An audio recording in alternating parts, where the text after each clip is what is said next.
전문가들이 이렇게 같이 모여서 논의하는 것, 이런 분위기 자체가 저도 처음 해봤는데 이게 굉장히 괜찮은 것 같아요. 제가 에너지경제연구원에 처음 전력팀에 있을 때 95년, 96년이고 그때 이제 연구원에서 보내줘가지고 매해 UC 버클리에서 파워 워크숍이라는 데 매년 갔던 적이 있어요. 그때는 뭐 초년 학자였는데 그때 가서 이렇게 얘기하고 그런 학자들이 뭐 마빌슨, 뭐 조스코브 그 중에서 노벨 경제학자 반사로 그런 나오고 그때는 그게 굉장히 특별한 분위기였는데 지금도 이렇게 생각해 보니까 이런 데서 트레이닝 받고 얘기하고 그랬는데 엄청나게 큰 도움이 됐다는 걸 지금 와서 깨닫습니다. 학생들도 지금 좀 어색하고 좀 힘들 수도 있지만 이런 분위기가 나중에 여러분들 연구하고 공부하시는 데 큰 도움이 될 것 같습니다. 자, 오늘 두 분을 모셨습니다. 오늘은 에너지 전환에 대한 내용인데요. 유럽과 그다음에 일본의 에너지 전환에 대한 발표를 듣도록 하겠습니다. 먼저 유럽의 에너지 전환에 대해서 발표해 주시는 전희영 교수님을 소개해 드리겠습니다. 전희영 교수님은 카이스트에서 산업공학으로 학사하시고 코넬에서 금융공학 석사, 공영경제학 박사를 하셨습니다. 그리고 에너지경제연구원에 그다음에 전남대학교 경제학부 교수, 그다음에 지금은 서울과학기술대학교 교수님이 계십니다. 전희영 교수님은 지금 현장에서도 많은 역할을 하고 있습니다. 2024년에 2035 NDC 수립 전환분과위원, 그다음에 11차 전력수급기본계 전원구성 워킹그룹 위원장, 그다음에 전력거래소 소규모 전력 중개시장 추진개선위원회에서 많은 역할을 하고 계십니다. 자, 우리 전희영 교수님 나오실 때 큰 박수로 맞아 주시기 바랍니다.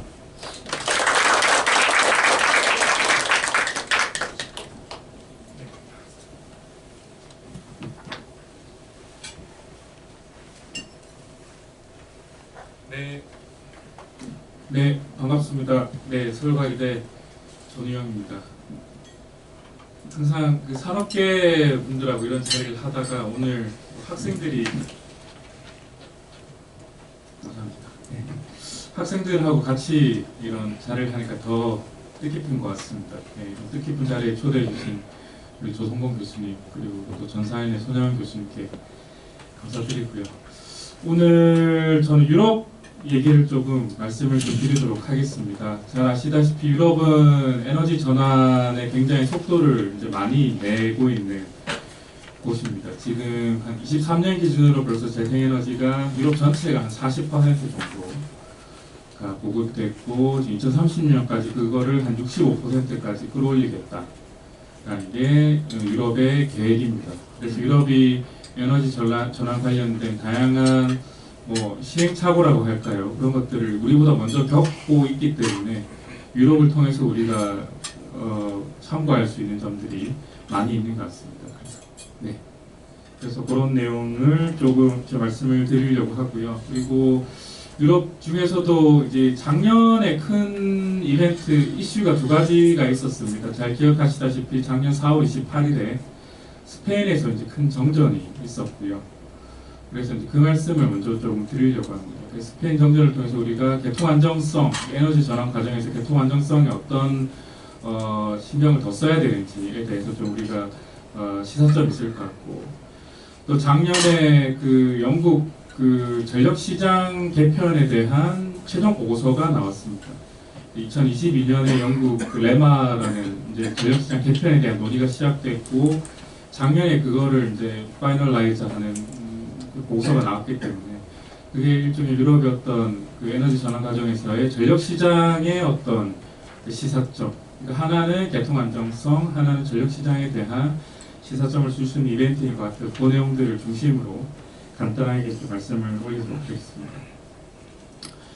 유럽은 전체 전력 수요가 2,800TWh, 우리나라가 한 550 정도 되니까 우리나라의 한 5배 정도 개통 사이즈를 가지고 있습니다. 23년 기준으로 개통 사이즈를 가지고 있는데, 보시다시피 유럽은 한 2010년, 15년 정도의 정점을 찍고 수요가 계속 하락하는 추세입니다. 산업도 이제 축소하고 있고 어떤 산업의 구조도 제조업에서 다른 산업으로 넘어가고 있기 때문에 전체적으로 수요가 계속 하락하고 있다. 그래서 사실 NDC라는 게 보통 2018년 기준으로 NDC를 수립을 하니까 NDC 달성에 있어서 우리보다 좀 용이한 측면이 있죠. 이미 수요가 하락하는 측면이기 때문에 구조적으로.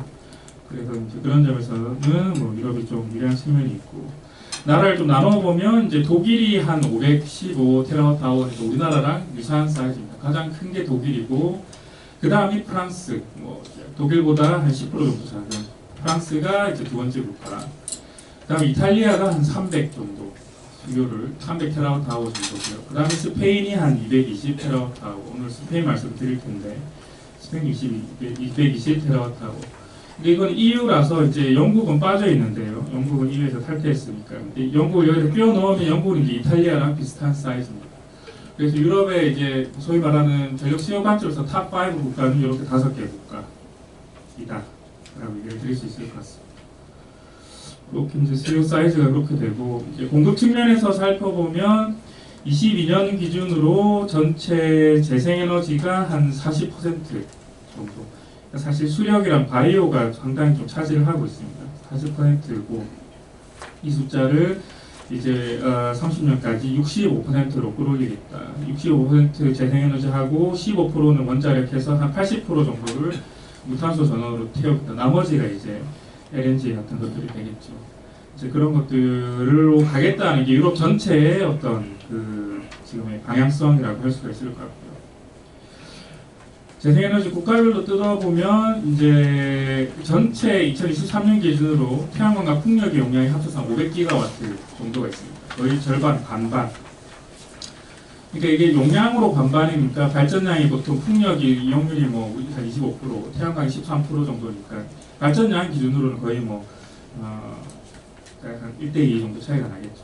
그렇게 되는데 2030년까지 이제 용량을 한 1100GW까지 끌어올리겠다. 그 중에 조금 더 태양광을, 풍력도 물론 더 이제 보급을 하지만 태양광을 좀 더 빠르게, 태양광이 아무래도 비용이 조금 낮다 보니까 태양광을 좀 더 보급하겠다라는 게 유럽 전체의 이제 방향성이고요. 보시면 아까 앞서 보여드렸던 메이저 국가 중에 하나인 독일과 스페인이 23년 기준으로 벌써 그 변동성 재생에너지 태양광과 풍력이 40% 정도를 차지하고 있습니다. 풍력이 이제 메인이고요. 스페인은 조금 더 태양광이 많은 구조입니다. 아무래도 남쪽에 있는 국가들이 일사 조건이 좋기 때문에 조금 더 태양광을 많이 하는. 그래도 뭐 절대 양으로는 풍력이 많고.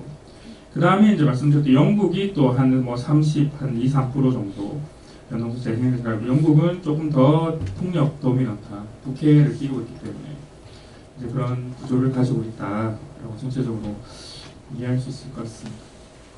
첫 번째 이슈로 스페인 정전의 좀 흐름을 좀 말씀을 드리도록 하겠습니다. 스페인은 인구가 한 4,800만이니까 우리나라랑 인구 측면에서는 사이즈가 비슷하고요.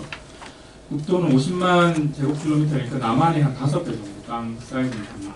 그리고 GDP가 5만 5천 불 정도 되니까 우리나라의 한 1.5배 정도 되는 나라다. 잘 사는 나라죠. 잘 사는 나라인데, 전력 수요 관점에서는 우리의 한 절반 정도. 아무래도 우리는 이제 산업용 수요가 많은데 스페인은 이제 제조업은 많이 없다 보니까 총 수요도 우리의 절반 정도고, 피크 수요도 40기가니까 우리의 절반도 채 안 되는 그런 이제 피크 수요를 가지고 그 수요가 계속 이제 하향하고 있다라고 할 수 있을 것 같고요.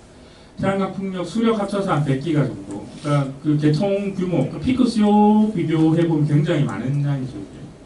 100기. 우리나라는 이제 2030년까지 재생에너지 100기가 하겠다고 하고 있는데, 이제 스페인은 이미 그거를 100기가 하고 있다. 우리나라의 한 절반 정도 수요 사이즈인데, 그리고 나머지 이제 CCGT 26기가, 원자력도 7기가가 있습니다. 스페인. 그리고 쭉 나머지가 이렇게 있다.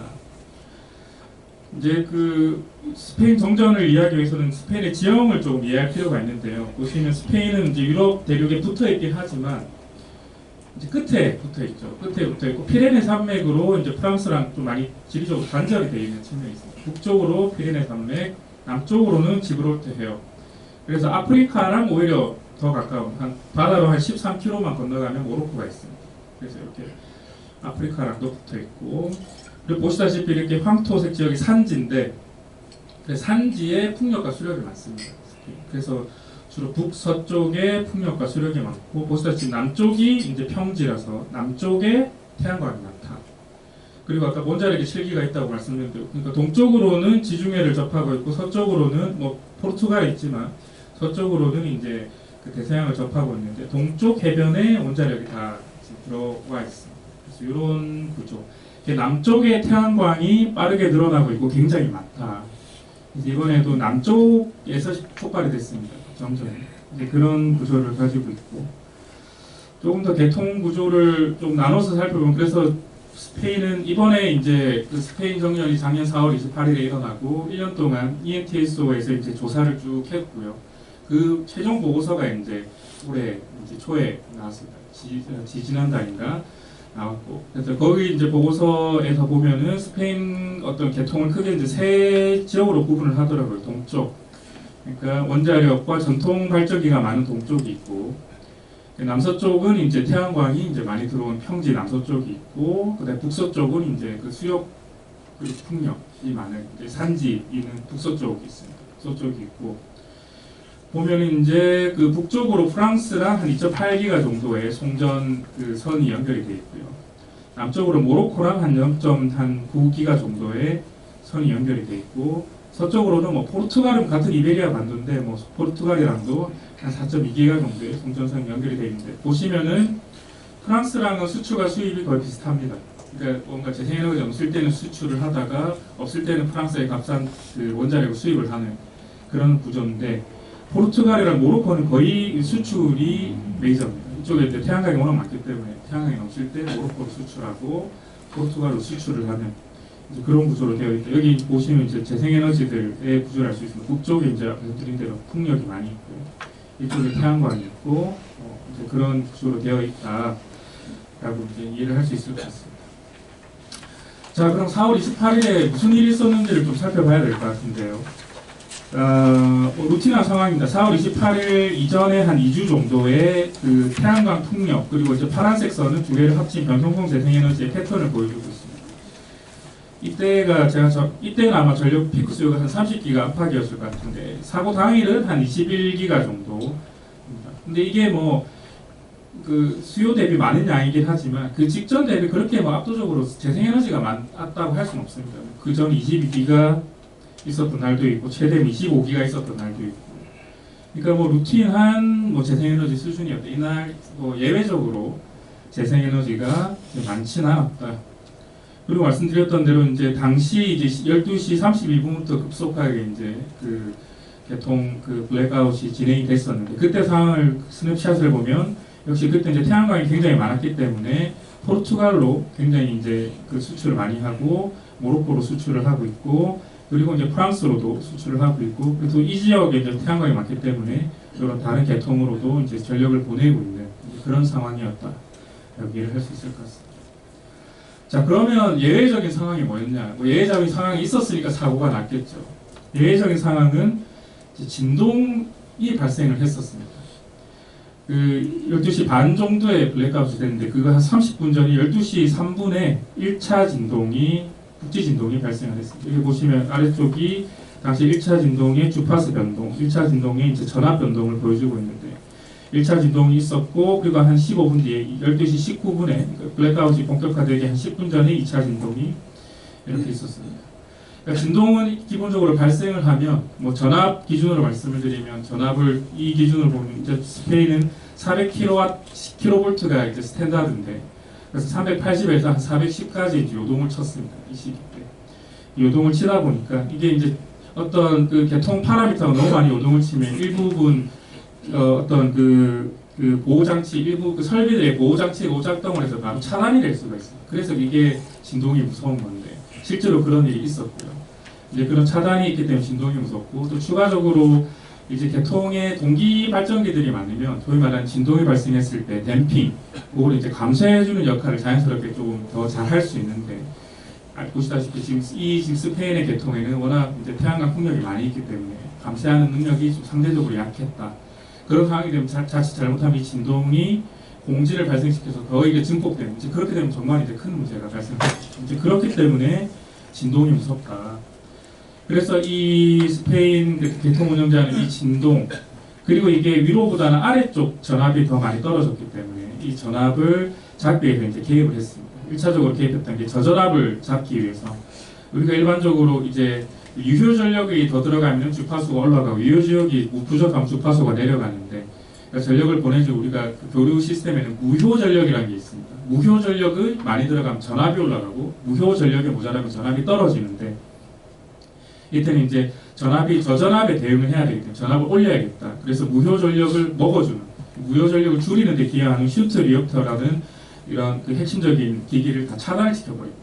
대통 운영가 수동으로 1차 때 4개, 2차 때 3개를 이걸 차단시켜서 나중에 전압이 올라갈 때 대응할 수 있는 자원이 부족해지는 상황을 일단 1차적으로 초래했고요. 이걸 가장 큰 문제로 지적을 하고 있고요. 두 번째는 이제 진동이 오니까 이거는 뭐 어떤 개통 운영자의 잘못이라기보다는 HVDC가 이제 무효 전력을 이제 컨트롤하는 데 또 중요한 역할을 할 수 있는데 HVDC의 무효 전력 조절기가 자동으로 차단이 되어버렸어요. 전압이 요동을 치니까 일종의 이제 자기 보호를 하기 위해서. 그래서 이 자원도 차단이 되어버렸다. 그리고 이제 그 진동이 오니까 개통 운영자 입장에서는 이 진동을 이제 감쇄 댐핑을 시켜야 되기 때문에 댐핑을 시키기 위해서는 교류 송전선 프랑스로 가는 교류 송전선을 좀 비워 놓으면 이 댐핑 관리가 좀 더 용이하다고 합니다. 그래서 그거를 위해서 그 교류 송전선의 용량 그걸 좀 비우고 그거를 이제 HVDC 라인으로 옮기는. 근데 이런 조치를 했는데 댐핑을 이제 하기 위해서. 근데 그게 이제 임피던스를 하락시켰고 또 전압을 상승시키는 그런 트리거로 작동을 했습니다. 그래서 이 세 가지 조치를 했는데 세 개가 다 공교롭게 이제 전압을 이제 상승했을 때 좀 대응책이 없게 만드는 그런 조치를 취했습니다. 그리고 나서 이제 상황이 발생한 거죠. 제가 이게 요즘 말고 제가 모디파이한 자료가 인정을 말씀드리겠습니다.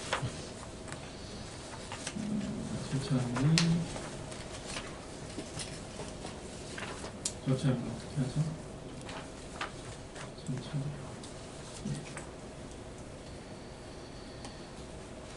그래서 상황을 크게 한 4개 정도 페이지로 스페인 정제를 이해할 수 있을 것 같습니다. 첫 번째 페이지가 진동, 제가 말씀드렸던 사고 직전에 진동이 발생했고 이 세 가지 전압을 한 그 어떤 통제하는 조치에 이제 반하는 그런 이제 어떤 그런 조치가 이루어졌다는 것이고 이러다 보니까 두 번째 이제 과전압이 발생했습니다. 400kV에서 410kV 정도로 올라갔는데 근데 410kV 정도는 스페인 계통의 어떤 그 레인지 안에 있기 때문에 사실 그렇게 시리어스한 문제는 아니었는데 여기서 두 번째 문제가 발생합니다. 410kV인데 갑자기 태양광 발전기 인버터 발전기들이 탈락하기 시작합니다.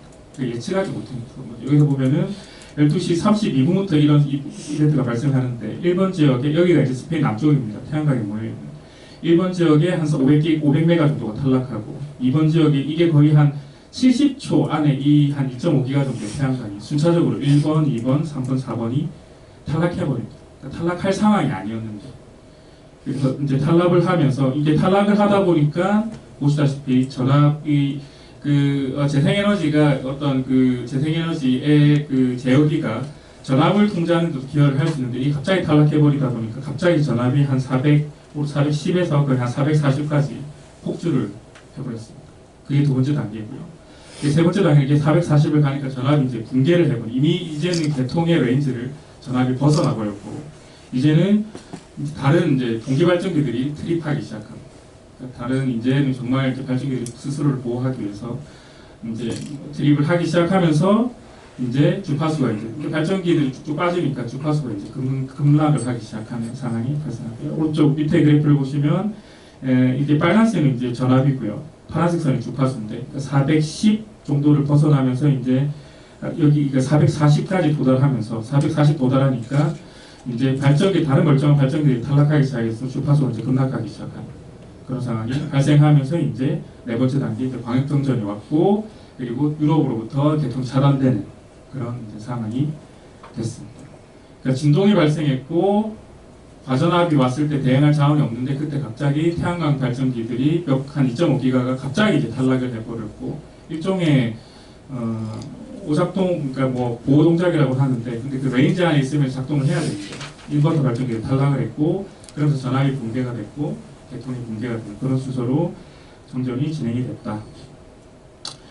정전이 이렇게 12시 30분에 왔고 그 다음에 복구하는데 한 15시간, 송전망 복구하는데 15시간, 배전망 복구하는 데는 18시간 정도가 소요가 됐습니다. 정전 복구할 때도 좀 이슈가 있었는데 이게 정전이 와버리니까 통신망이 다 마비가 되어버려가지고 통신망이 없어서 발전소와의 어떤 통신 이런 것들이 안 되다 보니까 이게 이제 지연되는 그런 이슈를 지적을 했습니다. ENTS 보고서에서.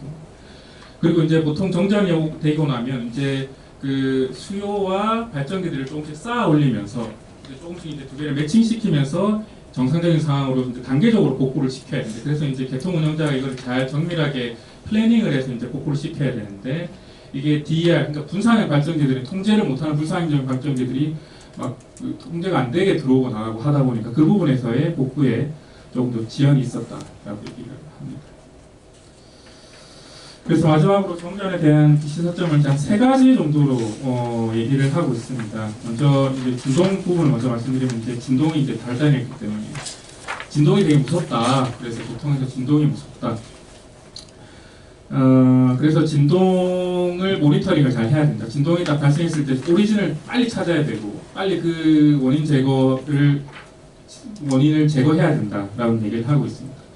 이번 진동의 원인은 뭐였냐라고 얘기를 하는데, 문제 보고서에서도 조심스럽게 얘기하는데, 제가 그 부분을 말씀 안 드렸는데, 여기 바다호스, 이게 이제 남동쪽 태양광이 많은 지역입니다. 바다호스 지방에 인버터 기반 발전기의 제어기 오작동으로 진동이 발생한 것 같다라고 얘기했습니다. 그러니까 정확하게 태양광이라고 얘기는 하지 않았고, 그때 이제 그 지역의 인버터 기반 발전기에서 이제 제어기가 불안정으로 진동이 이제 시작이 됐던 것 같다라고 얘기를 합니다. 그리고 2차 진동은 이 1차 진동 플러스 스페인의 약간 취약한 계통이 이제 컴바인 되면서 2차 진동이 됐다라고 얘기를 하는데, 그래서 일단 이 보고서에서는 일단 진동을 모니터링을 해야 된다. 원론적인 얘기라고 할 수 있겠죠. 그리고 두 번째는 이제 진동이 올 수 있는데, 진동은 뭐 전통 발전기 시스템에서도 올 수 있습니다. 진동이 올 수 있는데 진동을 댐핑할 수 있는 자원들을 충분히 확보를 해야 된다. 그러니까 전통 시스템에서는 이제 그 관성이 충분하기 때문에 진동이 왔을 때 그 관성으로 소위 말해서 진동을 찍어 누르는 댐핑을 시켜버릴 수 있는데, 이제 우리가 인버터 기반 계통으로 가게 되면 그 관성이 없기 때문에 그런 부분에서 추가적인 안정화 장치, 스테이크홈 동기조절 이런 것들에 대한 보강이 필요하다라고 첫 번째 얘기하고 있고요. 그리고 실질적인 그 정전의 문제였던 전압에 대한 얘기를 하고 있습니다. 재생에너지도 전압 제어 모드를 의무화해야 된다. 그 인버터 거기 전압 제어가 가능하기 때문에 그 자동 전압 공적 전압 제어 모드를 의무화해야 되고, 그리고 가장 이제 그 휴먼 에러로 꼽고 있는 이 보고서에서 아까 말씀드렸던 슌트 리액터를 수동으로 꺼버렸던 개통 운영자가. 그래서 사실 이 보고서의 전체적인 뉘앙스는 여러 이제 잘못한 요인들이 지금 개통 운영자가 제일 잘못했어라고 얘기를 하는 것 같습니다. 이 보고서는. 그래서 이거를 이렇게 사람이 하면 안 될 것 같다. 이거를 뭐 이제 뭐 AI도 있고 개통 상황을 빨리 실시간으로 잘 파악해서 어떤 조금 더 효과적인 자동화된 판단을 해야지. 이걸 이런 식으로 사람이 이거를 끈 거는 확실히 잘못된 거다. 휴먼 에러를 배제해야겠다라는 얘기를 하고 있고요. 그리고 말씀드렸다시피, 그러니까 그 스페인은 전압의 그 레인지가 지금 한 435kV로 돼 있고, 근데 발전기들이 탈락하는 게 440kV부터 이제 탈락을 하는데, 이 마진이 너무 작다는 겁니다. 435까지 갔다가 조금만 하면 440 가버리는데, 그러면 다 탈락해버리는데, 이 안전 마진을 더 확보를 해야 되는 거 아니에요. 그러니까 더 타이트하게 운영을 해야 된다. 얘기를 하고 있고, 그리고 HVDC가 이제 전압 관리의 중요한 자원인데, 이때 이게 이제 이 HVDC가 전압 관리에 기여를 전혀 못했는데, 그런 부분에 있어서 조금 더 자원이 보강이 돼야 될 것 같다라는 얘기를 하고 있고요. 그리고 또 이제 큰 이 정전의 문제였던, 그러니까 410kV에서 2.5기가 정도의 태양광이 탈락해버렸던 그 문제. 그러니까 보호장치 오작동. 그러니까 뭐 이제 레인지를 벗어났을 때 탈락하는 건 오케이. 그거는 뭐 다 계획된 거니까 탈락하는 거 괜찮은데, 410V에서는 킬로볼트에서는 탈락하면 안 되는 거였는데, 그 자원들이 탈락했던 그 문제를 또 꼽고 있습니다. 보호장치 설정이나 그런 검증을 더 면밀하게 해야 된다라는 얘기를 하고 있습니다. 그래서 이거는 뭐 우리나라도 앞으로 이제 재생에너지가 많이 늘어나고, 앞으로 2030년 태양광이 많이 늘어날 텐데, 이런 부분은 이제 거래소나 이런 곳에서 좀 많이 참고를 할 필요가 있을 것 같습니다. 시간을 좀 많이 쓴 것 같은데, 뒤에 이슈 3, 이슈 2를 좀 간단하게 말씀을 드리겠습니다. 영국은 이제 수요가 한 400테라에서 한 300테라로 빠르게 이제 좀 줄어들고 있고요. 천연가스 발전기가 3분의 1, 태양광 풍력이 3분의 1, 그다음 나머지 3분의 1은 원자력이 반, 그다음에 이제 이거는 바이오 뭐 재생 이런 것들 그런 것들이 반반 차지하고 있다. 그래서 전체적으로 뭐 소위 말하는 무탄소 전원이 거의 한 65% 정도 이미 들어가 있는 상태고요. 영국 에너지 정책의 주요 변화를 좀 살펴보면 이제 오늘 말씀드린 이 레마 전력시장 개편 이제 보고서가 Review of Electricity Market Arrangement가 이제 시행이 2003년 전 2022년에 시행이 됐고 그때 이제 배경이 우리랑 비슷합니다. 마음 혼잡이 굉장히 심해지고 있고 그리고 이제 그 재생 보통 이제 거기다 S&P가 이제 내추럴 가스에 거의 연동이 되어 있는데 그 이 도매 가격의 변동성이 매우 크고 이때 또 우크라이나 전쟁이 왔었죠. 근데 이게 과연 이 재생에너지를 한계 비용이 없는 애들한테 이렇게 도매 가격이 높은 그때 당시 높은 도매 가격을 이렇게 주면서 전체적인 비용 높이는 게 맞나?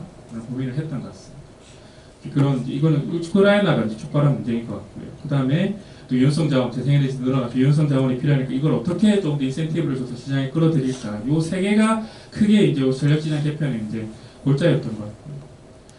그러면서 이제 우크라이나 사태가 이제 심각해지면서 이제 그 어떤 에너지 부서를 네이밍을 변화시킵니다. 이때만 해도 이제 보수당이었고, 그래서 산업 일종 우리나라 산업부 안에 이제 에너지가 같이 있는 이제 그런 구조였는데 이거를 에너지 안보 탄소 중립부. 그러니까 저기 영국은 이 우크라이나 사태가 더 탄소 중립을 앞당겨야 되는 그런 모멘텀으로 인식을 했던 것 같습니다. 왜냐하면 러시아의 가스로부터 우리가 이제 독립을 해야 되기 때문에.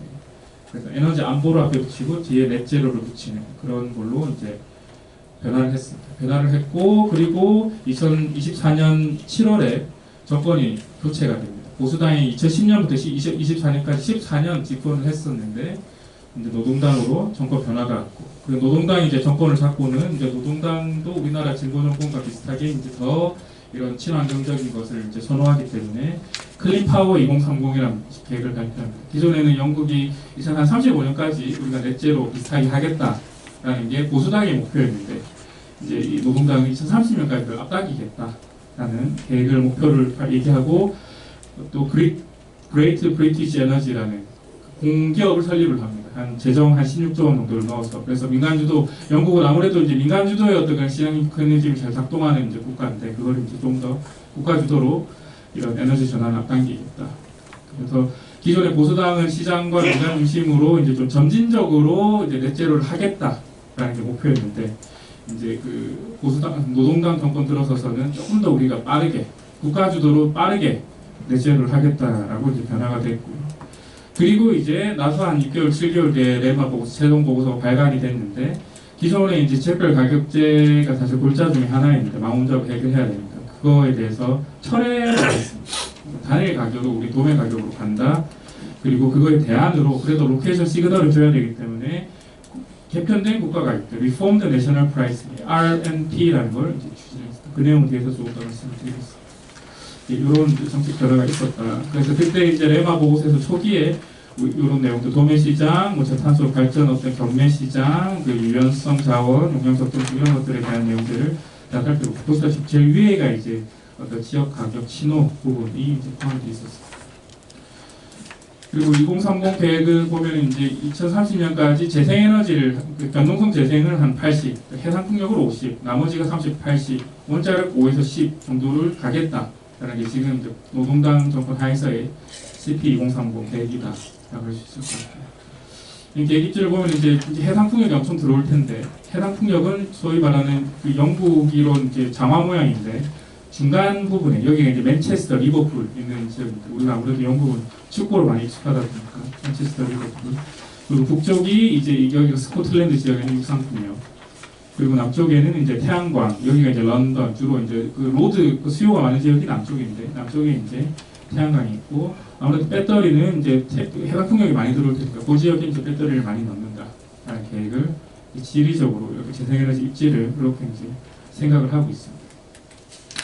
그리고 추가적으로 이제 보조 서비스가 많이 필요한데 지금 영국에서 이슈로 얘기하고 있는 거는 관성 비용이 이제 급증할 것 같다. 다른 비용보다 관성 부분. 왜냐하면 이제 전통 발전기들이 이제 리타이어하고 나면 그 관성이 부족하기 때문에 그런 비용을 우리가 더 들 것 같다라는 얘기를 하고 있습니다.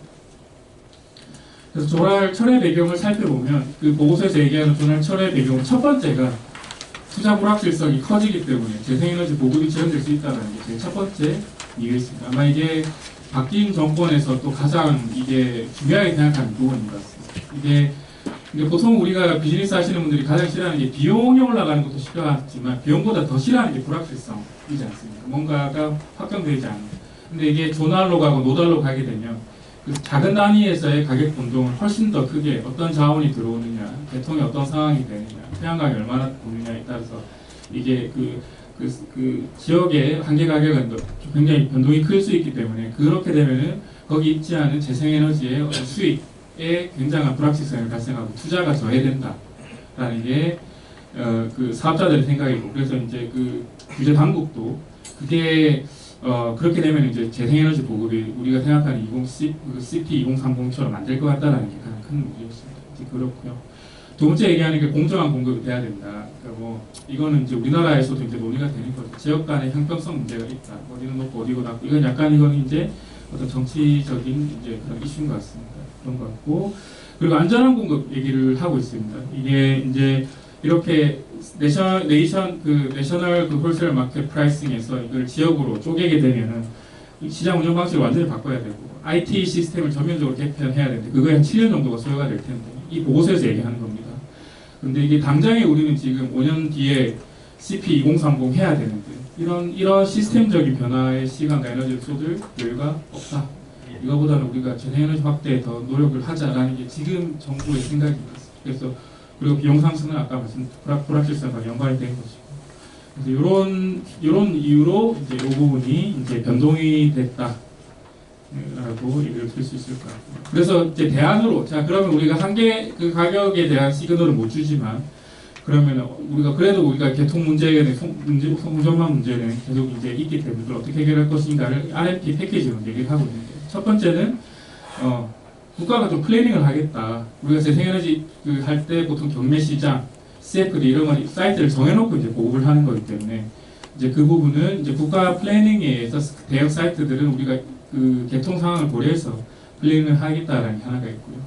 두 번째 이제 입지 신호는 우리가 그 송전망 비용으로 시그널을 주겠다. TNU OS 송전망 이용 요금과 접속 요금을 이거를 개편해서 요금을 주는데. 기존의 영국의 이제 TNUOS는 이제 변동성이 매우 컸던 것 같습니다. 근데 이런 변동성을 높이면 이것도 이제 사업자한테 불확실성 요인이 되니까 이거를 예측 가능성을 높이고 그리고 이제 이거를 이제 변별력 있게 줘야 되는데 그래서 미래의 어떤 장기 시스템 편익을 다 녹이겠다. 그러니까 일종의 이거는 TNUOS를 좀 더 강화하겠다라는 얘기인 것 같습니다. 미래의 어떤 개통 편익까지 다 녹여가지고 이 요금을 변별력 있게 해서 이걸로 로케이션 시그널을 주겠다라는 게 이유인 것 같습니다. 그리고 두 번째는 약간 이거는 소프트웨어적인 조치입니다. 조금 더 유연성 자원들이 더 들어올 수 있게 자원 용량을 더 소규모 자원도 들어올 수 있게 하겠다. 입지를 이제 문턱을 낮추는 거고요. 그리고 그 정산 주기를 단축하겠다. 15분, 5분으로 단축하겠다. 뭐 그런 것들입니다. 그리고 뭐 이것도 발전기 단위 입찰 원래는 그 포트폴리오 영국은 덩어리로 어떤 회사가 뭐 태양광 그리고 LNG 이런 것들 갖고 있으면 덩어리 포트폴리오로 입찰을 했는데 그렇게 하면 안 되고 발전기 단위로 입찰을 하라. 그렇게 해서 시장 지배력을 완화시키고 개통 가직성을 개선시키겠다라는 얘기를 하고 있고요. 방제약 이건 관리를 하겠다. 우리도 이제 어떤 송전 제약이 걸리는 지역에 어떤 개통 안전기랄지 이런 걸 넣어서 이제 마지널하게 송전 제약, 송전 용량을 높이는 그런 노력을 지금 거래소가 하고 있는데 그런 조치를 하겠다는 것이고 세 번째는 이제 송전망을 더 건설하겠다. 88개 정도. 그래서 88개 송전망을 건설 계획을 발표를 했고요. 이게 지원이 되면은 연간 이제 혼잡 비용이 한 25조 원 정도 발생하는데 이게 이거 되고 나면 혼잡 비용이 한 8조 원 정도로 줄어들겠다라는 게 이 레마 보고서에 발표했습니다. 그리고 그 송전망의 메이저한 게 이제 아까 보여드렸던 중부와 북부 지방의 풍력을 남부로 끌어오는 지역으로 끌어오는 게 송전망의 메이저한 제가 시간을 너무 많이 써서 뒤에 이 세 번째 S&P 변동성이나 송전망 확대는 제가 하나만 좀 말씀을 드리면 변동성이 증가하고 있다. 재생에너지 증가하면서 이게 그 전이었고 우크라이나 때 요동을 쳤고 그 뒤로도 이제 그 변동성이 계속 증가하고 있다라는 게 하나가 있고 요거만 하나 추가적으로 말씀드리겠습니다. 최근에 이슈가 되고 있는 것 같습니다. 태양광 캐니벌리제이션 이제 식인 뭐 이런 거를 캐니발리즘이라고 하는. 그러니까 이게 태양광이 들어올수록 자기 이익을 잠식하고 있는데 그게 유럽에서도 크게 문제가 될 수 있고 이것도 우리나라에 이거는 시사점이 있을 것 같습니다. 태양광이 많이 들어오게 되면 우리도 출력 제한 시간에 S&P가 이제 굉장히 떨어 0원이 됐고 그렇기 때문에 태양광 스스로의 수익이 매우 낮아질 수 있습니다. 그러니까 도매 시장에 노출된 태양광이 얘기겠죠. 그래서 보시면 왼쪽에 2024년에서 2024년과 2025년에 각 국가별 음의 가격 시간의 태양광 발전량 비중을 보여주고 있습니다. 독일은 그게 18%에서 24%, 스페인은 7%에서 15%, 네덜란드 18%에서 15%. 그러니까 이게 태양광 전체 발전량 중에 한 4분의 1 정도는 음의 가격 시간이 발전이 돼서 제대로 보상을 받을 수가 없다라는 것이죠. 그래서 이런 지금 상황이 발생을 하고 있고, 그래서 이제 이거를 이제 이런 그 도매 시장에 태양광이 이렇게 노출되는 거를 회피하기 위해서 이제 CFD랄지 아니면 장기 PPA 계약을 많이 맺고 있는데, 이렇게 되면 이제 도매 가격의 변동성에 더 자유롭지만, 근데 여전히 태양광이 출력 제한될 수 있기 때문에, 그러니까 가격 변동성에 더 자유롭지만 그 발전량 불확실성에서는 여전히 자유롭지 못합니다. 왜냐하면 출력 제한이 돼버리면은 PPA를 맺었더라도 그 양만큼은 보상을 받을 수 없기 때문에. 그래서 지금 어떤 일이 발생하고 있냐? 그래서 이 출력 제한으로 인한 변동성이 여전히 존재하기 때문에 지금 그 출력 제한 리스크를 사업자한테 떠넘기고 대신 PPA 가격에다가 약간 업리프트, 추가적인 프리미엄을 좀 더 붙여주는 그런 방향으로 지금 계약이 이제 체결되고 있다고 합니다. 그래서 이런 어떤 도매 시장의 변동성, 그리고 우리도 이제 점점 계약 시장으로 많이 재생에너지를 보게 될 것 같은데, 이런 거에 대한 시사점을 제시해 주는 게 아닐까라고 생각합니다. 네, 이상 발표를 마치도록 하겠습니다. 예, 수고하셨습니다. 지금 보니까 굉장히 우리나라랑 상황이 좀 유사한 것 같아요. HVDC 문제, 태양광 문제, 무효전력 문제, 동기조상기 문제, 지나친 직류 HVDC에 따른 문제, 그 다음에 영국 지도 보니까 바다로 송전하는 거 상당히 비슷하네요. 자, 질문 받겠습니다. 예, 송 교수님. 20페이지에 보시면 보조 서비스 비용이 나와 있는데, 아마 여기 있는 그래프는 처음에 있는 빨간색 산은 회전체 발전기 은퇴 때문에 생긴 거고, 그래서 계곡에 한 번 있다가 재생해지는 또 늘어났다가 원자력 증가하면 감소한다, 이런 얘기 같아요. 그죠? 네. 근데 그 보조 서비스 비용이 1 빌리언 파운드면 거의 우리 돈으로 한 1,600 2조 원 정도. 2조 원. 2조 원 정도 되는데, 우리는 이런 걸 못 만들어요. 우리요? 네. 우리도 분명히 네. 재생에너지가 늘어나면 리저브 비용도 있을 것이고, 하여튼 뭐 보수 비용이 나올 텐데, 네. 이거 상대에서 그리면 우리 상당히 올라가는 게 나오지 않을까요? 아주 좋은 질문이시고요. 네. 필요하다고 생각합니다. 그러니까 영국은 이런 이제 컨설팅 회사들이 잘 돼 있어서 이런 자료들이 굉장히 좋은 자료들이 많은 것 같습니다. 근데 우리나라는 상대적으로 자료가 없는데 꼭 검토가 필요하고, 왜냐하면 이런 자원이 필요하다는 얘기니까, 비용이 필요하다는 건. 그렇죠. 재생이 늘어나면서 이런 비용을 전혀 무시하고 있잖아요. 그렇죠. 생길 수 있는. 네, 비용도 있고 물리적인 자원도 필요하다는 거기 때문에 그 부분에 대한 것도 해보는 거 필요할 것 같습니다. 어느 정도 영향을 미칠 수 있을지 이 부분이 가장 금방 생각이 났습니다. 예, 제가 알기로는 거래소에서 벌써 몇십 년 동안 보조 서비스 비용 올려달라 그러는데 정부에서 찍어내려가지고 지금 전혀 반영이 안 되는 걸로 알고 있습니다. 자, 이유수 박사님. 네, 일단 두 가지가 있는데요.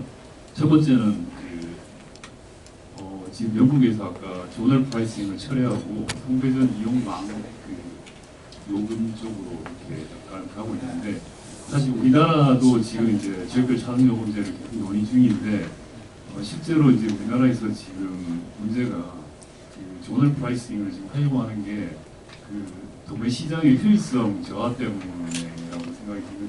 왜냐면 이게 실계통 기반으로 하면서 이게 원래는 그 송전 제약으로 인한 차등화가 이루어지지 않기 때문에 그 비용이 지금 그대로 그냥 요금으로 지금 반영되는 형태라고 하면 상당히 지금 문제가 좀 있는 거거든요. 근데 우리도 사실은 영국처럼 이런 약간의 좀그 시행을 했을 때 문제가 있어서 송대전 망이용 요금을 먼저 시행하는 것이 좋겠다고 생각을 하는데, 또 그렇게 하다 보면 그 도매 시장의 비효율성은 계속적으로 유지가 된단 말이죠. 그래서 정 교수님은 어떤 방식이 더 적절하다고 보시는지 일단 그거를 한번 여쭤보고 싶고, 두 번째는 아까 지금 그 재생에너지 우리도 지금 이제 그 RPS 제도를 폐지하고 실제로 그 경매 쪽으로 넘어가려고 하잖아요. 근데 이게 경매만 해서는 안 되고 실제로 이제 실시간 시장에서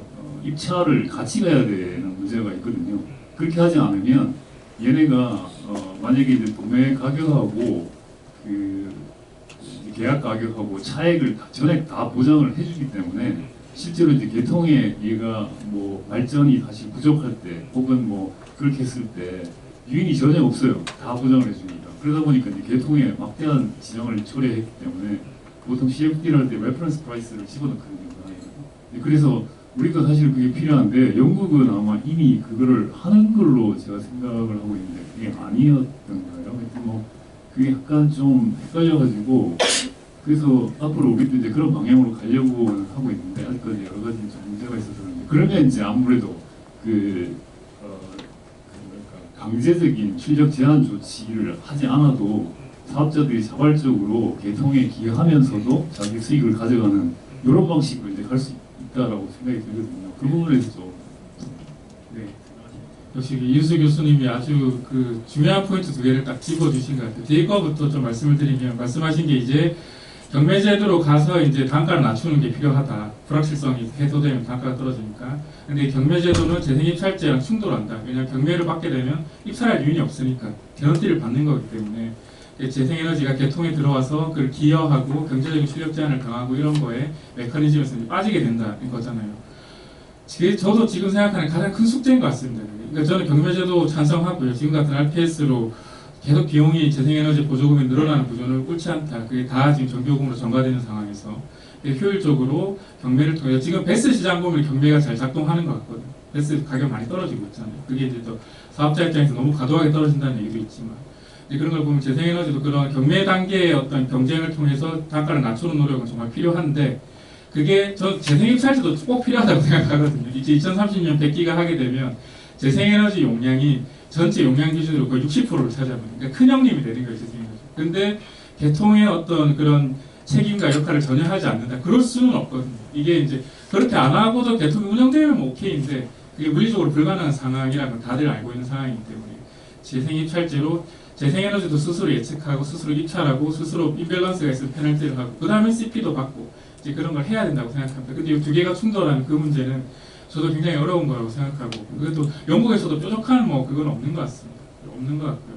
두 번째 이제 LMP 문제는 저는 그러니까 어떤 이론적으로 그리고 이제 학자들이 말씀하시는 이런 그 지역별 한계 가격으로 입지 신호를 주는 게 이론적으로 매우 타당하고 그리고 오랫동안 검증되어 있는 방법이라는 거에는 굉장히 동의를 합니다. 이제 그게 동의는 하는데 근데 모든 시장 제도도 이론적인 타당성도 중요하지만 우리가 가려고 하는 목적에 얼마나 부합하는 제도인지를 보는 것도 중요한 것 같습니다. 그러니까 영국만 해도 오랫동안 민간 중심으로 어떤 전력 경기 이론에 기반해서 전력 시장 운영해 온 나라인데 이 나라에서도 본인들의 목적 재생에너지를 효율적으로 보급해야겠다는 생각에서 이제 LMP를 철회하고 그러니까 지역별 뭐 신호를 철회하고 조금 더 안정적인 지역 신호를 줄 수 있는 송전망 이용률로 지금 가는 거지 않습니까?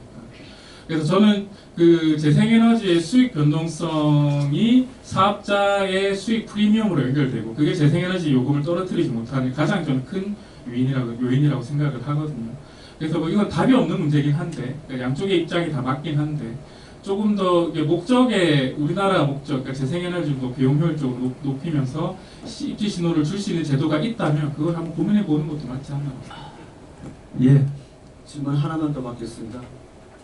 결국은 정치하고 공무원이 문제다. 저는 그렇게 들립니다. 자, 오늘 좋은 발표해 주시고 Q&A 해주신 전희영 교수님께 다시 한번 박수 부탁드리겠습니다. 10분 정도